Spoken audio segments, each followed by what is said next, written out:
Buying a gun can be exciting, but as any seasoned pro will tell you, it can also burn a hole in your wallet and give you a serious headache. So, to keep both your finances and your sanity intact, join us as we dive into 8 rifles you should avoid in 2025. FN M249S Para.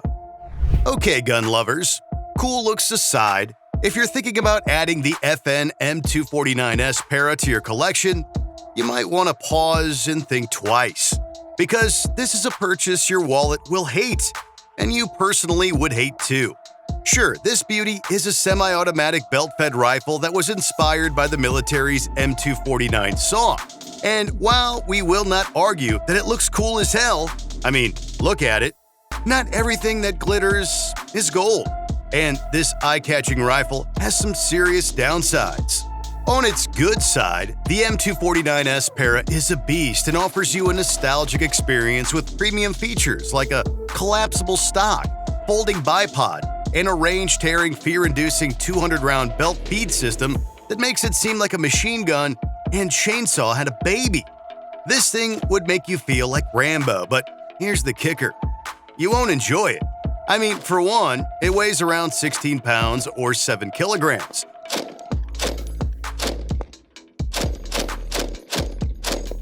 That's the weight of a large bowling ball or, better still, a medium-sized bag of dog food.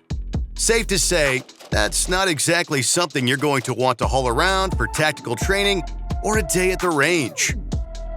And as if that was not enough heavy lifting, the price is straight up criminal. This thing goes for a whopping $8,700.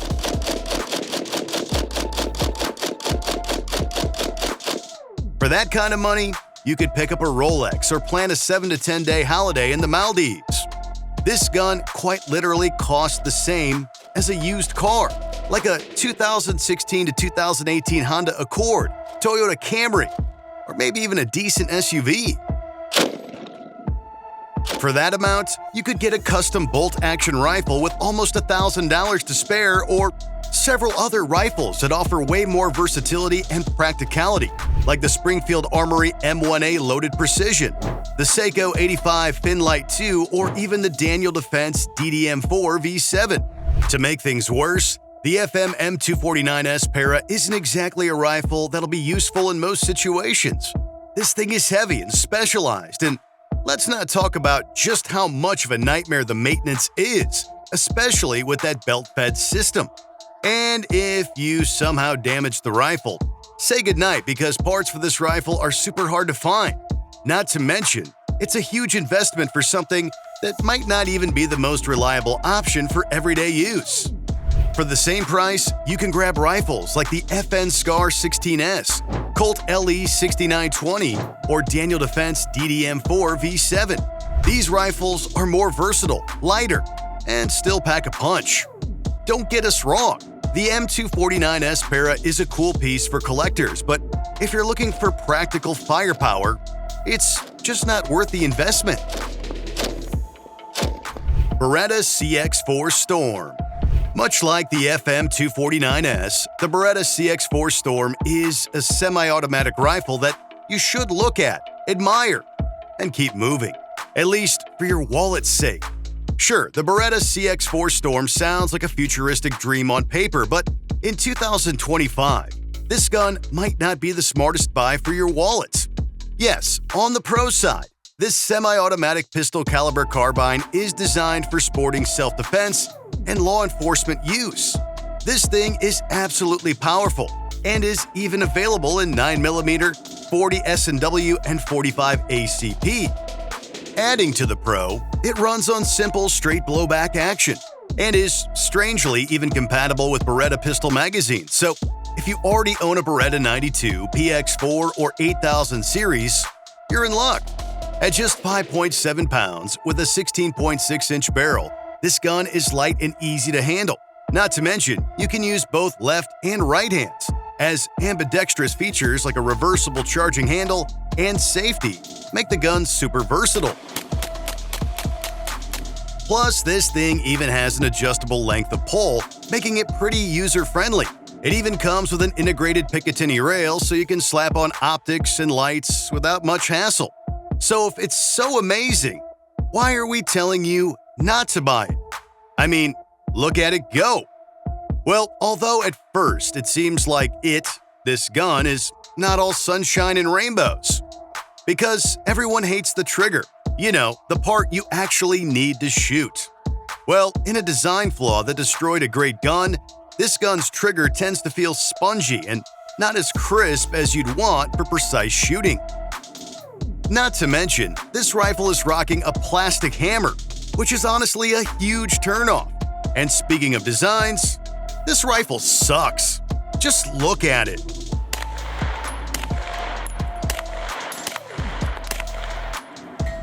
The CX-4 Storm looks like something pulled off a sci-fi movie set, which can be either a plus or a huge turnoff depending on your taste. Price-wise, it's sitting around $899, and for that money, you might find other pistol caliber carbines like the Ruger PC Carbine or Smith & Wesson M&P 1522 that offer better triggers, more accessory options, and a more traditional appearance. So yeah, overall, while the Beretta CX-4 Storm brings modularity and ease of use to the table, it's not necessarily the best bang for your buck going into 2025. Armalite AR-180B. Okay, at first, this gun offers something truly unique. I mean, this gun is a unique spin on the classic AR-15 rifle. This thing, with its piston-driven action and lightweight design, was made to make any rifle enthusiast go wow. Just check this out. Chambered in 5.56 by 45mm NATO, this semi-automatic rifle weighs just 6.5 pounds and somehow features an 18.25-inch barrel, all while offering a good balance of portability and accuracy. And if that's not enough, the piston system provides cleaner operation, especially when compared to traditional direct impingement rifles.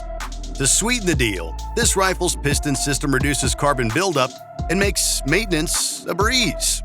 It even uses standard AR-15 magazines, making it extremely convenient and compatible with widely available parts. But here's why it sucks at the moment. See, despite all its bells and whistles, this rifle has a polymer lower receiver, which, while lightweight, is just a hassle if you intend to take this gun into the wild. Shocking most buyers, this has been reported to crack around the pivot pin area, which sucks if you intend to use this gun for a long time. And seeing that you probably spent $1,000+ on it, you probably do. As if a $1,000 rifle that cracks isn't bad enough, when compared to the AR-15 platform, the AR-180B has limited aftermarket support, which can make customization a bit of a hassle.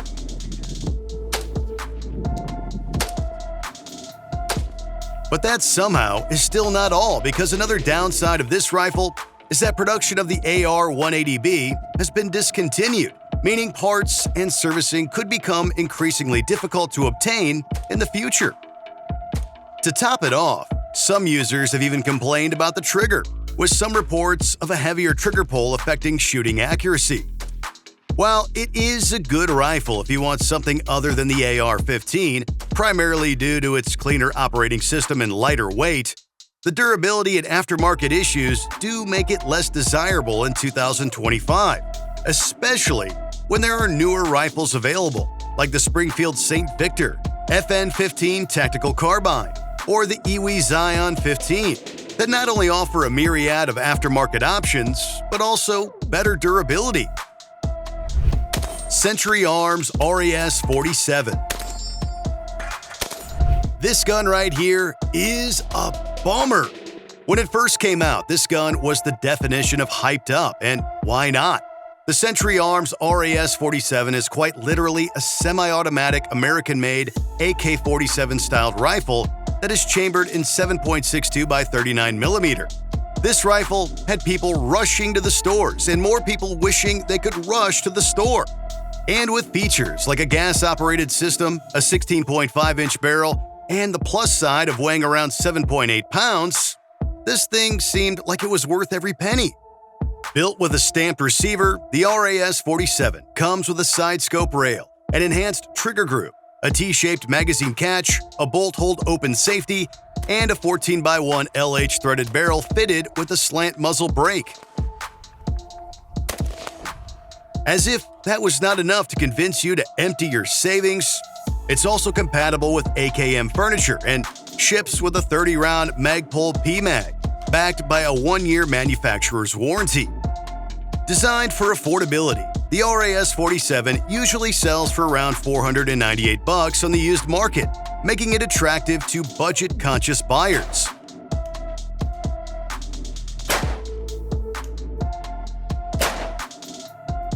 Not to mention, being 100% American-made bypasses the import restrictions and helps it offer wider availability, especially when compared to imported AKs. But here's the thing. If you can spend $1,000 on an AK-47 style rifle, I'd advise you to buy a rifle like the Wazer 10 or Zastava ZPAP M70, or maybe even the Arsenal SAM 7. Sure, they are more expensive, but if the RAS-47 has taught us anything, it's that cheaper isn't always better. See, recently, the RAS-47 has faced serious criticism, especially regarding the gun's durability and quality control. So far, there have been reports of premature wear on key components like the bolt and trunnion, especially from people who regularly use their rifles. As if that wasn't enough bad news, manufacturing consistency has also been a point of concern and has led to many users having different experiences. You quite literally are playing Russian roulette with a cheap AK-47. Sounds dumb, right? I'd advise you to wake up and get something you wouldn't regret, but if you're feeling lucky, you can always pull the trigger. SA-80. At first glance, the rifle seems like the perfect rifle, but once again, looks can be deceiving. Sir, the SA-80 series, specifically the L85A2 and the L85A3, has been the British Armed Forces standard issue rifle since the 1980s, but that doesn't mean you should get it. Built around a bullpup configuration, this rifle chambers 5.56 by 45mm NATO and focuses on its compact design by housing the action and magazine behind the trigger. Sure, a compact rifle would be amazing to take into the field, but what's the point of a compact gun if it's not reliable? Prestige aside, the SA-80 has long been criticized for poor reliability, especially in its original L85A1 form, which suffered frequent malfunctions in trying conditions. You know, the kind of conditions hunters have to go into to hunt. These problems are so bad that even with Heckler & Koch-led improvements for the L85A2 and the L85A3, reports of lingering reliability issues remain. But performance aside, even using this gun is a problem because ergonomically, the SA-80's balance and handling have caused complaints for a while now. Add to that the fact that the right side only ejection and awkward control layout make it unfriendly to left-handed users, and you see why we say you should avoid it. To seal the deal altogether, there are no civilian versions of the SA-80 available because sales to the public are prohibited and no commercial variants exist. So if someone sells one to you, they might just be trying to send you to jail. But if you are looking for alternatives with greater reliability and user-friendliness, modern options include the FN SCAR 16S and the CZ Bren 2, each offering modular features, better ergonomics, and consistent performance across diverse environments. Kel-Tec RD. Okay, so this isn't exactly a bad rifle. It's just a quirky thing, and avoid it if you love traditional rifle designs. See, the Kel-Tec RDB is a semi-automatic rifle chambered in 5.56 by 45mm NATO that stands out from other rifles thanks to its unique downward ejection system. Sure, it seems weird, but this system makes this rifle ideal for both left and right-handed shooters, which, depending on how you look at it, is a win. But that's not all the weird things about this gun because it also has the action and magazine located behind the trigger. While weird, This bullpup design allows for a much shorter overall rifle length without sacrificing the barrel length. Essentially, you sacrifice tradition for greater maneuverability in tight spaces, and if you are a hunter, that's not so bad, right? Moving on from the design, the RDB also features an adjustable gas system, which is a game changer because it can be tuned for different ammunition types and suppressor use, making it versatile in various shooting conditions. In terms of pricing, the Kel-Tec RDB is quite cheap, with new models generally priced around $704 and used ones averaging $626. However, the rifle still has some drawbacks. So far, some users have complained that the build quality isn't all that, and have even pointed out that the RDB lacks the refinement you would see in more established platforms like the AR platform. Some have even complained that the trigger feel is serviceable but still doesn't give the crispness they expect from higher-end rifles. There's also the fact that the RDB suffers from limited aftermarket support compared to more mainstream options like the AR-15. If you, however, are looking for something like this, you should consider the Steyr AUG, though it's more expensive. But before all that, when getting any of these rifles, make sure you do so with an open mind, or else you will be frustrated. Springfield Armory Saint. So this rifle's got some personality, but to be honest, it's not for everyone. If you're into traditional smooth-operating all-American rifles, this one might feel like a bit of a wild card. Take reliability, for example. While the Saint is technically a battle-ready piece of kit, it's had its moments of awkwardness. Some users have complained about stovepipes, which is when the spent casings just don't eject properly. Double feeds, which, as we all know, are not great when you need smooth action, and even light primer strikes, which honestly are a deal breaker for so many people. That's a lot of hiccups for a rifle you'd hope would perform without fail. But that's not all, because there's also an accuracy issue. Although we don't expect sniper-like precision, at some point, you just have to complain. See, at 100 yards, the Saint's groupings can be a bit loose. It'll hit something the size of a fist, but don't ask it for anything too fancy. And you argue, but it comes with sights. Well, yeah, those sights are there, but that's about it. The rear windage knob is finicky, and the front sight's plastic detent is not exactly built for the long haul. So yeah, some corners were cut on this one. If you're running it hard, keep an eye on overheating, as weirdly the polymer handguard can start to flex under pressure. And if you're rapid firing, that flash hider can heat up enough to actually melt it. So yeah, this gun is not the best for long sessions at the range. And here's where it becomes completely stupid. The Saint has proprietary parts, which means customizing it down the line is not exactly a walk in the park. So yeah, the Saint offers some cool features, but with all its quirks, it's not exactly the dream rifle for everyone. If you're willing to work through the kinks, it could be a solid choice, but if you're after reliability and performance without the drama, maybe look elsewhere. Tavor X95. Let's get something straight. The Iwi Tavor X95 is a good rifle, but at the price point, there has to be a better option. See, this rifle is a bullpup that's all about being compact and reliable, but just like with any rifle, there are a few quirks you might want to think about before jumping in. First up, accuracy. The Tavor X95 is great for close and mid-range stuff, but when it comes to hitting those long-range targets, it might not be your best bet.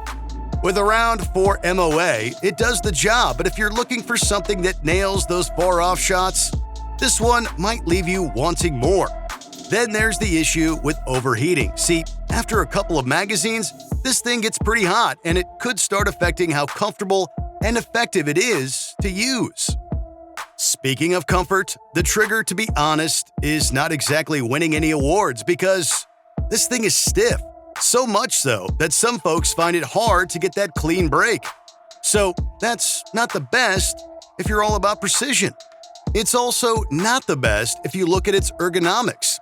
I'm not saying it's terrible, but It might be a little weird too, especially if you're used to traditional rifles, and you might find yourself having to adjust to the placement of the controls. Now, all this sounds like minor problems, but at nearly $2,000, you gotta ask if it's worth the cost for what you're getting. If you're after better accuracy and ergonomics, maybe look into the FN Scar 16S or Steyr AUG A3 M1. You'd get a better value for your money with those guns. So there you have it, 8 rifles you should absolutely forget about in 2025. From overhyped, wallet-busting nightmares to those that look cool but leave you feeling, well, underwhelmed. These guns just aren't worth the investment. But now it's your turn. What's your take? Have you had the pleasure or pain of firing any of these? Which one do you think should be left in the past? Drop your thoughts in the comments below. And if you want more honest reviews, no-nonsense breakdowns, and a whole lot of gun talk, don't forget to like, subscribe, and hit that bell. You don't want to miss what's coming next. Until next time, keep your triggers in check and your spending in line. Stay sharp.